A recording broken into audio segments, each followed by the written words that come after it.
Hi everyone, how's it going? So in this video, we'll go in depth with the review of this new 9-inch handheld display that they just released. So this is 9-inch with slimmer bezel, is more responsive, better processors, as well as better quality in terms of resolution. This is ultra high definition screen.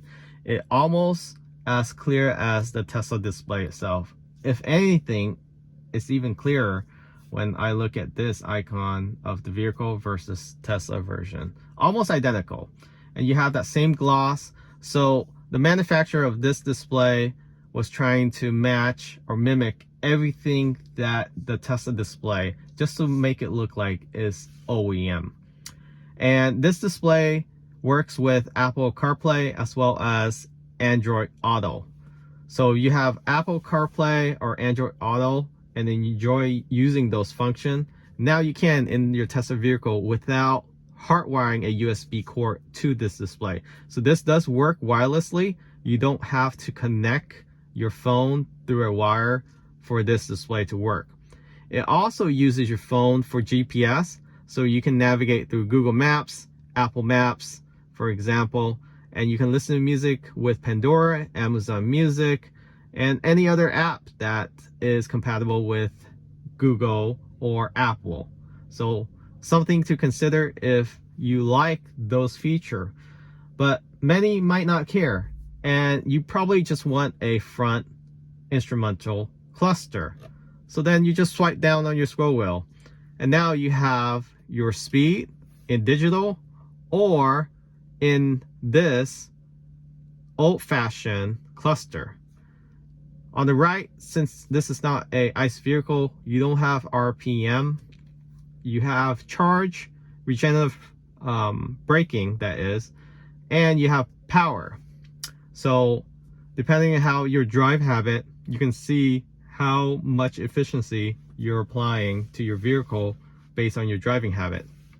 Versus in the Tesla vehicle, it's basically a line here, and nobody really noticed that. If you're not familiar with what that means, you're not going to understand. But this is clear: charge versus power. So power, you're burning battery. Charge is putting power back into your battery. You have drive mode on the bottom. You have temperature outside on the bottom right. Then you have your clock on the bottom left. And then your icon on top. You have your signal indicator.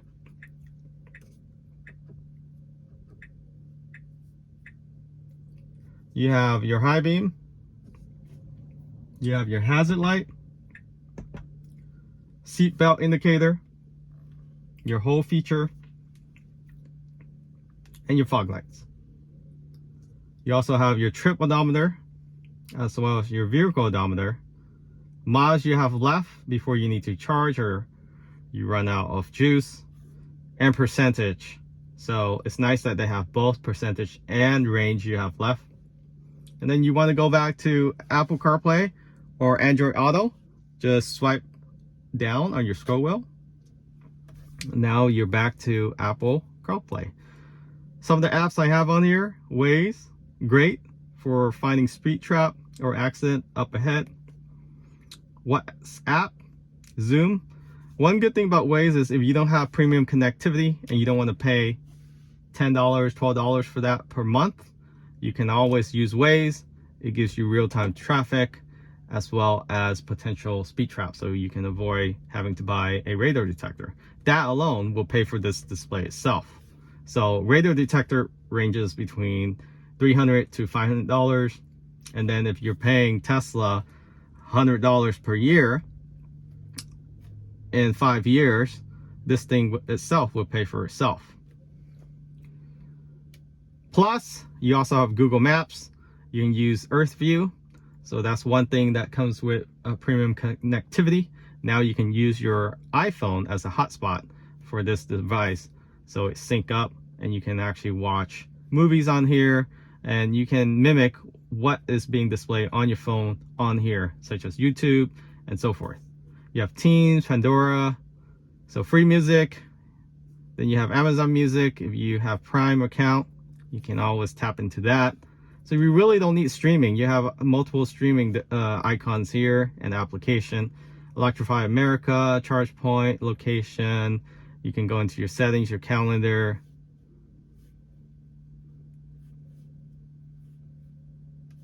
So to swipe, you actually have to swipe all the way for it to go to the next screen. It is very responsive. So unlike the previous version, it's not as responsive. Much better processor. You have your phone, you can bring up your contacts, your recent calls. Now playing, you can exit out the screen, listen to podcasts, audiobooks, look at your message. Actually, message with Apple CarPlay, you can't view it, but you can ask Siri to activate it and read your text to you, as well as reply to the person that you want to. Apple Maps, music, and then your favorites here, clocks right there, battery of your phone, connection, 5G, how much strength you have, how many bars. Yeah, so pretty cool feature. I don't have an Android phone, so I really can't show you how it looks like on Android Auto, but it works exactly the same as any other car that can use Android Auto. Some of the functions in settings, you can change Model 3, Model Y, temperature, Celsius, Fahrenheit, CarPlay, Android Auto. You can switch between full screen or split screen like we had earlier. The mode, you can change the backlight either auto to match with your Tesla vehicle or day and night, and you can force it to be at night all the time, which is my favorite background. Color, you can change the vehicle of your you can change the color of your vehicle. It default to white because it recognized from the computer that this is a white car. Red, black, blue, and gray. Time zone, you can adjust that. Time format, 12 hours versus 24 hours. And then scroll wheel control, you can actually turn this off and just use this touch screen by itself. But I do like using the scroll wheel to navigate. And the brightness, I set it to auto to match the Tesla display. And then to get out, just swipe left, and now you're back to your dual screen. Then you want to get to full screen. This is the full screen of the instrument cluster. All right. So hopefully you find this video helpful in deciding whether this instrument cluster, Apple CarPlay, Android Auto is right for you. Definitely check them out, link in the description. And again, this sync with your Tesla vehicle so you can play music through this device through your Tesla speaker. Unlike previous version, some version you would have to hardwire a USB cord with your phone to the display to be able to do that. And that's really it. So catch you all next time. If you have any questions, comment below or DM us on Instagram. Take care. Remember to subscribe.